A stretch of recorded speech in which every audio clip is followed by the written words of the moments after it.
Okay, gonna show you how to make Swamp Yankee Johnny Cakes. Kind of like Rhode Island Johnny Cakes, but not exactly the same. This one, a lot of the Rhode Island recipes don't have any eggs in it. We put one egg in just to make sure that it sticks together a little bit better. But important thing that you have with any Johnny Cake meal, you have to have the white cornmeal, stone ground white cornmeal. I'm going to try something that's from down south. It's not one of my traditional Rhode Island ones I had, but demand's a little tough right now trying to get it, and unfortunately this was also a lot less expensive. So we're going to try to see if this one will do, and we'll go from there. I'll be right back. I'm cooking some bacon because you need bacon grease for this.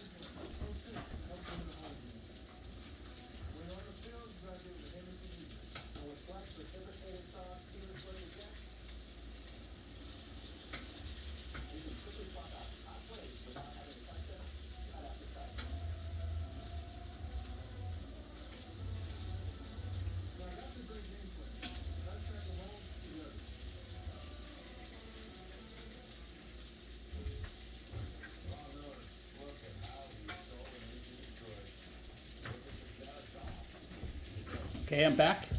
Gonna get a little snip to this bag here. It looks like it's very well wrapped. I bought yellow cornmeal from these guys before, and it was pretty good. Tried to make Johnny Cakes with it. They came out okay, but it's definitely not anything like using the white cornmeal. So definitely I'm a big fan of the white cornmeal. I think that's the way it really needs to be done. That's the traditional way. Yellow cornmeal just doesn't cut the... sometimes people call them, I can't remember what it's called, but basically it's like a griddle cake from down south that they use the yellow cornmeal. But big fan of the white cornmeal when it comes to Johnny Cakes. So what I'm going to do, looks like they have a little bit of a, don't want that in your Johnny Cakes. A little bit of thing to control the moisture because this stuff does get clunky pretty fast. So I'm not going to make a ton because it's just me and my wife's uncle partaking today. So I'm going to go with 2 cups of Johnny Cake meal to start off today. Wrap that up. Put it back in its handy dandy container.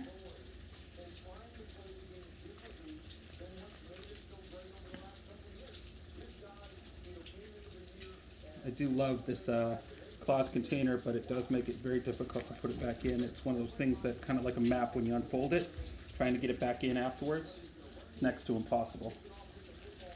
Kind of like me trying to fit into my jeans from my high school days. So that being said, here we go. Looks like we got Lunatic wanting to help us out too. So we'll see whether we get a cameo from Lunatic. Got all my Thanksgiving meal in there that I would cook it today. Cooking some nice stuff. Gonna treat the bacon again.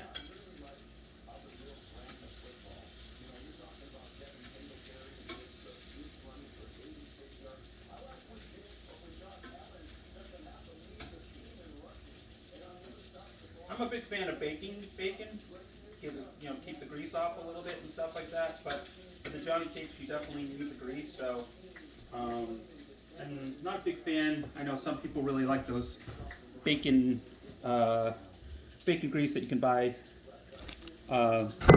consolidated. And I'm not opposed to that. Just not as big a fan of that. So, gotta always have a little bit of salt. I know I should probably have small salt, but I like the ground salt here because by the time it all heats up and mixes up, it's fine. Oh, looks like Lunatic wants to be part of the process. She likes to see what's going on all the time. There, see, nothing dog related. There you go. Wash the hands.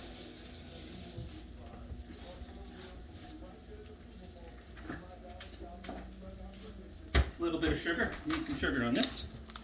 So, about a 2-to-1 ratio, sugar to, a lot of Johnny Cake meals will say, do less sugar.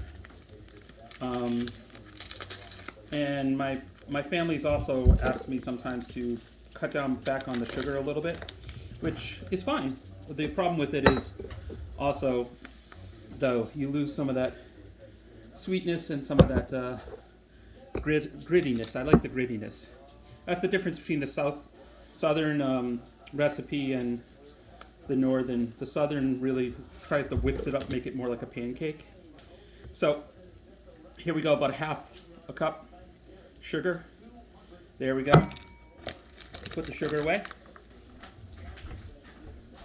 Deal with the bacon a little bit.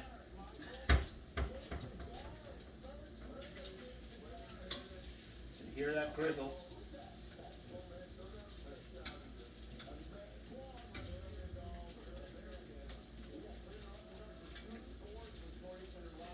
Also important when cooking Johnny cakes is to make sure you have a very hot griddle. You need to have some hot water. So I boiled some water earlier.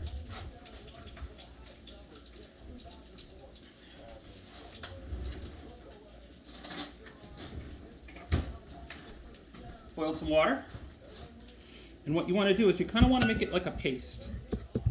So you're going to use your eye. Pour a little hot water in, mix. Pour a little hot water in, mix.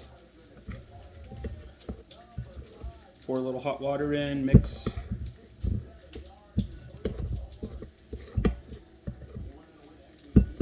Pour a little hot water in, mix.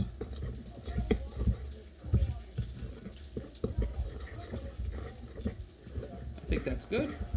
You just want to kind of get the dry meal out of there. So you want to make sure it's almost like a paste, but there's no dry meal there. I'll put this away. Gives me a chance to attend to the bacon again. I think that's the reason why the lunatic's in here. She smells the bacon. Got football going on in the background. Got to have all my senses taken care of at the same time, because this is definitely a football day.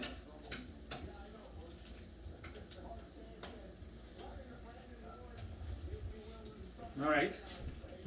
So now that I get this mixed, if you look, it's kind of like a paste. See? Almost like a paste there.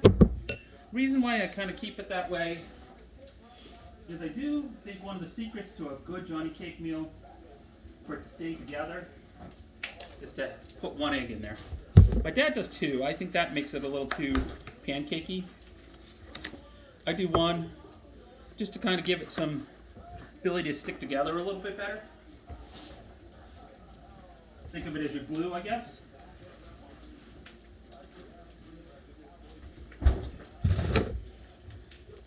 So I did learn something the other day. Love Instagram.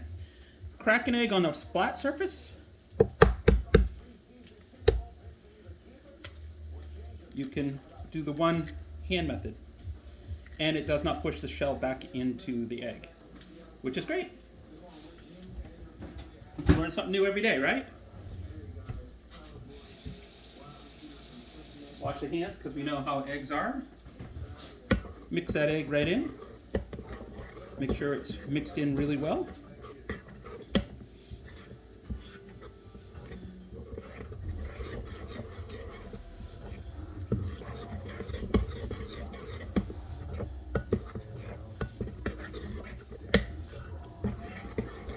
Notice how I'm using a spoon, not a mixer or anything like that. I mean, part of the importance and the allure of Johnny cake is the fact that it's got a grittiness to it.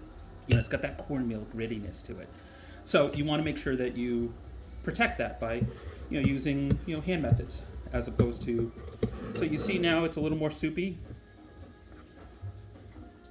but it's almost dripping off the fork spoon, but not quite. So what I'm going to do is just going to add a little bit of milk.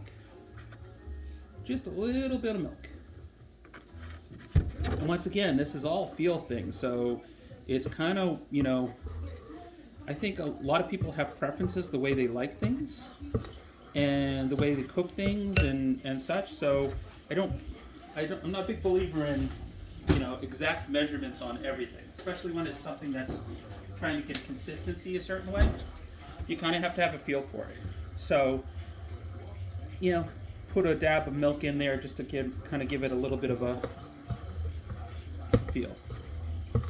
Now it's a little bit more watery.